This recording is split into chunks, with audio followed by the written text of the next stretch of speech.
শ্রীমদর্শন ত্রয়োদশ পাঠ। দুঃখ কষ্ট হবে, তবুও তাকে ডাকতে হবে। দুই একসঙ্গে চলে, দুঃখ ও দুঃখ নাশ। Morton school, Calcutta. তিনতলার প্রভাসবাবুর ঘর। সকাল 8টা। শ্রীমু চেয়ারে উত্তরাংশ বসিয়া আছেন। পাশে একটি ভক্ত শিক্ষক দাঁড়াইয়া আছেন। আজ 5ই আগস্ট 1925 খ্রিস্টাব্দ, বুধবার। পাশের কোণের ঘরে শ্রীমুর দ্বিতীয় পৌত্র অজয় অসুস্থ, বয়স 14 বছর, টাইফয়েড হইয়াছে, খুব খারাপ আর উগ্র ধরনের আক্রমণ। বাড়ির সকলে অতি ক্লান্ত, চিন্তিত। শ্রীমু বিশেষ বিব্রত। 24 ঘণ্টা পালা করিয়া সেবা চলিতেছে। ভক্তগণও যথাসাধ্য সেবার ভার লইতেছেন। সারাদিন দেখে বাড়ির লোক, আর রাত্রিতে ভক্তগণ দেখেন। এই ব্যবস্থায় শ্রীমু কথঞ্চিত স্বস্তি বোধ করিতেছেন। ছোট জিতেন, মনোরঞ্জন, বিনয় প্রভৃতিও শ্রীমু কাছে আসিয়া দাঁড়াইয়াছেন। শ্রীমু চিন্তিত হইল, ভক্তদের সহিত ঈশ্বরীয় কথা কহিতেছেন। শ্রীমু ভক্তদের প্রতি।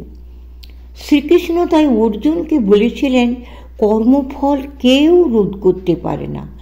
প্রকৃতিং জানতি ভূতানি নিগ্রহ কিং করিষ্যতি। শ্রীকৃষ্ণ সঙ্গে থাকতেও পাণ্ডবদের অত বিপদ। দেখো না কত বিপদ।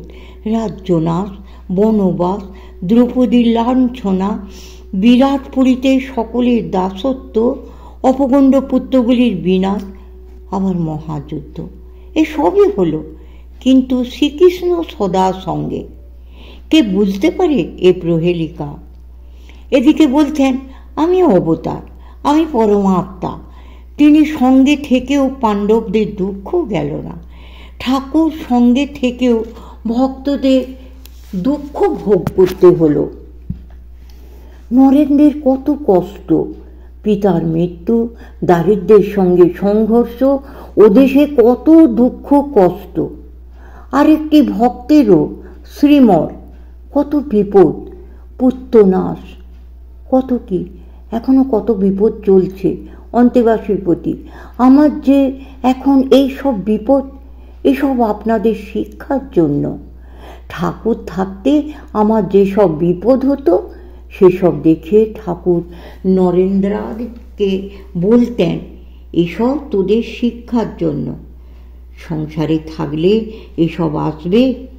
তিনি ঢেলা দিয়ে ঢেলা ভাঙেন, আবার মাছের তেলে মাছ ভাজেন। কর্মফল ভোগ করতেই হবে। দেখো না, এই ছেলেটি জ্বর হয়েছে, তা নিয়ে হেঁটে গড়ের মাঠে যাওয়া খেলা দেখতে। 2.5-3 কোষের রাস্তা, আবার ছোলা ভাজা খাওয়া। দেহ ধারণ করলেই কর্মফল ভোগ করতে হবে। এই ছেলেটির অসুখ, তার জন্য তার বাপ মা আত্মীয় কুটুম বিব্রত। ছেলের দেহের কষ্ট, কুটুম্বদের দেহের ও মনের উভয়ের কষ্ট। যদি বলো ছেড়ে চলে গেলে তো বাঁচা যায়, তা পারে কই মানুষ? কর্তৃত্ববোধ রয়েছে যে আমার ছেলে বলে। যদি জ্ঞানী হয়, যেমন শ্রীমু নিজে, বাড়ির লোক, তবু ছেলের কর্মের ফল তাকেও ভোগ করতে হবে। তিনি জ্ঞানপূর্বক ভোগ করবেন ছেলের কর্মের ফল। শ্রীকৃষ্ণের শরীর গেল ব্যাধের তীরে। ব্যাধকে বললেন, তুমি আমার মিত্র, শেষ উপকারটি করলে। ঋষিদের সাপ যদুবংশ ধ্বংস হোক। ছেলেরা দুর্দান্ত হয়ে গিয়েছিল, ঋষিদের অপমান করত, তাতে সাপ দিলেন যদুকুল ধ্বংস হবে। শ্রীকৃষ্ণ প্রধান পুরুষ যদুকুলের। তীরে বৃত্ত হয়ে প্রাণ বিসর্জন করলেন। ওদিকে আবার ওই ব্যাধকে পুরস্কার দিলেন, তাকে মুক্তি দিলেন। একের কর্মফল ভোগ অপরকেও স্পর্শ করে। দুর্যোধনের দুষ্কর্মের ফল ভীষ্ম দ্রোণকে ভোগ করতে হলো।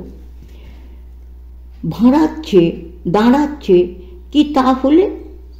শ্রীকৃষ্ণ, শ্রীরামকৃষ্ণ এরা ঈশ্বর, অবতার, নররূপী ঈশ্বর। ঈশ্বররূপে তিনি সব করতে পারেন, তাঁর সে শক্তি আছে। তিনি ইচ্ছা করলে কর্মফল ভোগ নিরোধ করতেও পারেন। কিন্তু তা করেন না। কর্মফল কমিয়ে দেন, একটু লেস রাখেন। যেখানে খাঁড়ার ঘা পড়ত সেখানে নরুরের আঁচড় লাগে। এ না করলে সৃষ্টি চলবে কি করে? পুরীতে মাধব দাসকে এই কথা বলেছিলেন ভগবান। ভক্তমালে আছে এই কথা। মাধব দাস বৃদ্ধ সাধু, রক্ত আমাশা করেছে, উঠতে পারেন না, বিছানায় বাহ্যে করছেন। ভগবান রাখালের বেশ ধরে এসে ওই সব বিছানা ধুয়ে দিচ্ছেন।